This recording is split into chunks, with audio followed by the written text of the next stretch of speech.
Hello everyone, I am Otai Joseph, a student of Software Engineering, Makerere University. And today I have two questions which form the basis of today's discussion. And this are a question. One says, can computer think? And then the other, can we ever have a computer that's able to think? So having a look at these two questions, question 2 looks to have some simple view of the response that will be given by question 1. Can we ever have a computer that's able to think? Does it mean question 1 says computers do not think? Hey, let's have a look at it. Let's have a look at it. Well, to clearly give a verdict on these two, on whether a computer can think or no, we have to look at both the philosophical and practical critique.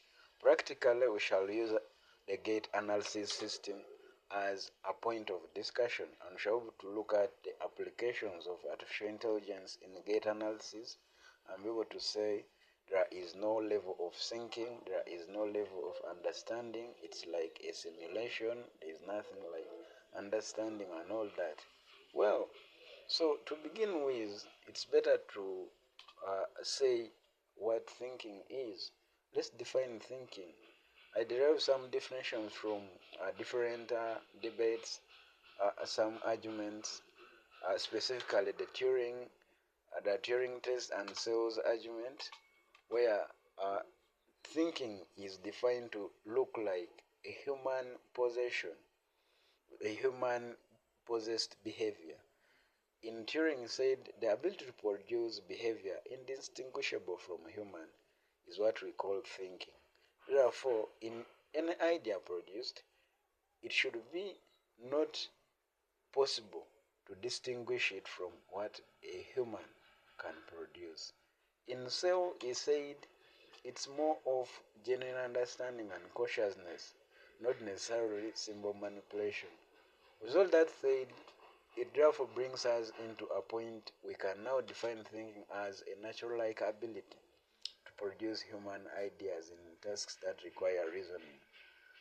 This is more of cognitive and instinct. And this ability can even vary from person to person. Can it vary from computer to computer? Who knows? It is a point of debate. To define this, we shall look at more about how we implement this in our project of gate analysis to understand skeletal disorders and possibly diseases. Well, to bring it more clearly, let's have a look at the projects of gate analysis for skeletal disorders. Why gate? What's gate? Gait is a pattern of walking or running, and it's more closely linked to musculoskeletal systems. So any effect that can happen to the musculoskeletal system will be able to manifest in your walking and any gait pattern. Therefore, there is a positive correlation between these two aspects.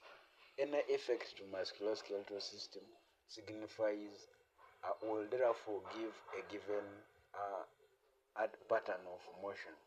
By teaching our application what a given disorder gives to the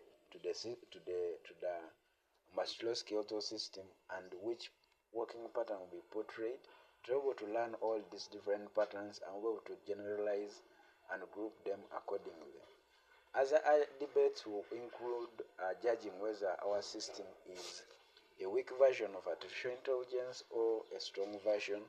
Others will include the idea of memorization versus learning.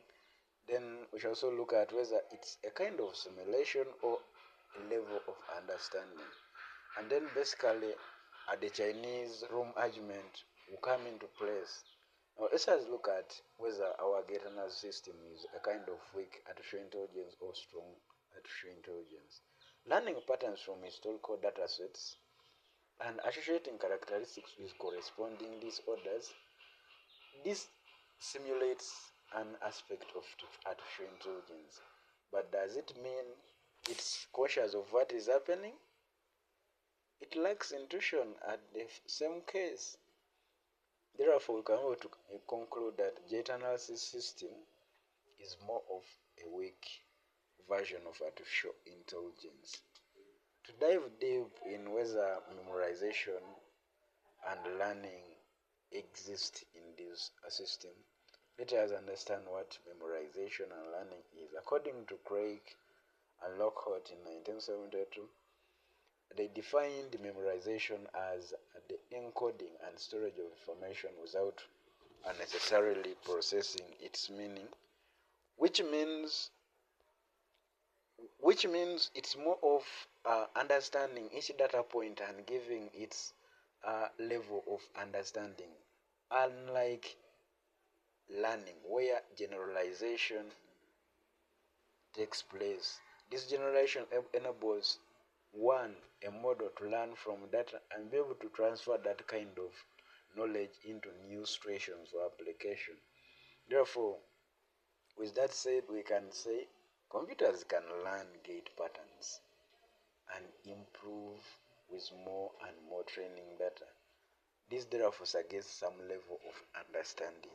However, the level of understanding can be limited to only pattern recognition and statistical correlation, especially when sophisticated memorization takes place. But we can't dismiss the argument that there is learning. Learning exists. However, what is being learned might be the next question. But in this case, we are saying it be able to learn patterns and associate them to statistical data and be able to give a given insight. Based on Chinese room management, what the gate analysis model basically does is to process data mathematically. If detected, it flags detected disorders, and while doing that, it follows a number of algorithms without understanding of the meaning of each algorithm, just like a person in a Chinese room with a rule book that he does not understand the meaning of each character, but is able to put them in a sentence and give a clear uh, uh, required output.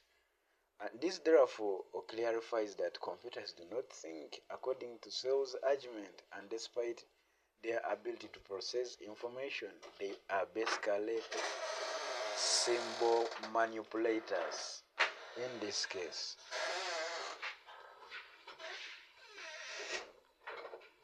To look at assimilation versus understanding argument, what assimilation means is computers model regression patterns from available data and predict a potential disorder. And this involves a simulation of diagnostic reasoning, just like a simulation of a medical personnel. However, in this practical domain, an accurate simulation provides value even without thinking. It is more of processing data and seeing what fits what, and can be able to classify that patterns with the system will be able to classify different patterns to different sections with some high level of precision, but it will not have that professional insight a medical personnel would have, like a gait pattern being influenced by pain, being influenced by an area, being influenced by environment, all that, you know. With that, we can be able to conclude that our system understands. However, it may be limited to some level of understanding, where a simulation in this case also works. To look at some theoretical frameworks, the classifying theory of mind, the gate analysis computer is a symbol manipulator following explicitly defined algorithms, as it was earlier on said. The connectionism theory also, which suggests that thinking evolves from a distributed activity.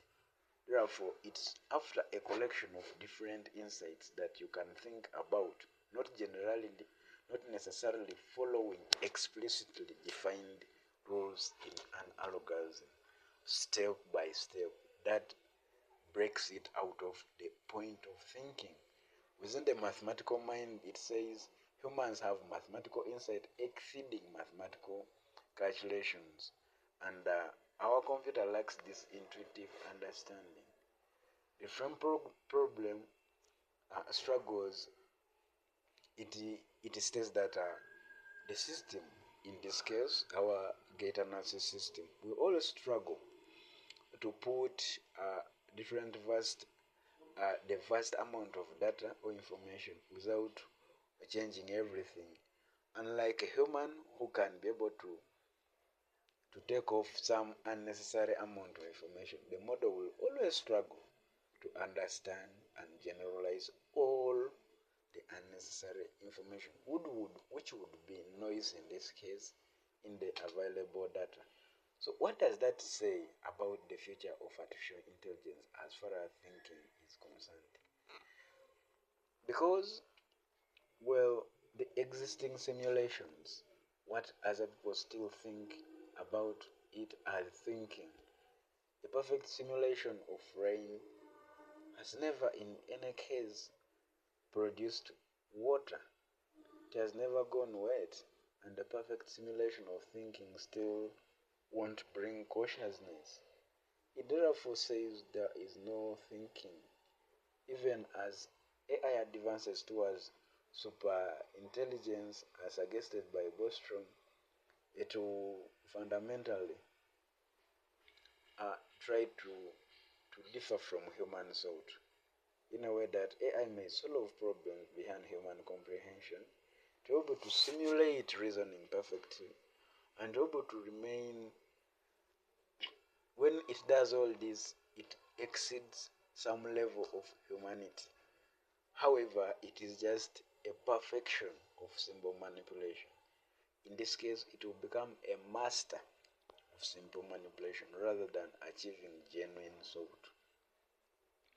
In conclusion, in this AI analysis system, pattern recognition through finding data patterns, functional simulation through mimicking thinking without being conscious, symbol manipulation, processing data without understanding and meaning, and lack of genuine awareness or understanding gives humans that higher step as far as thinking is, which might perhaps remain in humans only or unproducible phenomena in the universe in any case. Well, with all that said, we can be able to answer our next question. Having said computers cannot think, we can now continue to our question of, can we ever have a computer that can think? It's a philosophical examination of artificial intelligence, consciousness, and fundamental limitations within the computing system in achieving genuine thought. So, beyond just pattern matching should be an area of concern. Within the gate analysis verdict, computers do not think but only manipulate symbols and identify patterns in data, often matching or even exceeding human performance. However, moving beyond behavioral tests, we must move from tests like the Turing test to deeper philosophical realms of semantics and meaning. To dive deep, we therefore ask our question. We ask ourselves a question. Is consciousness a product of specific biological processes, or it can be instantiated in any sufficient complex system, hard-coded in silicon and carbon,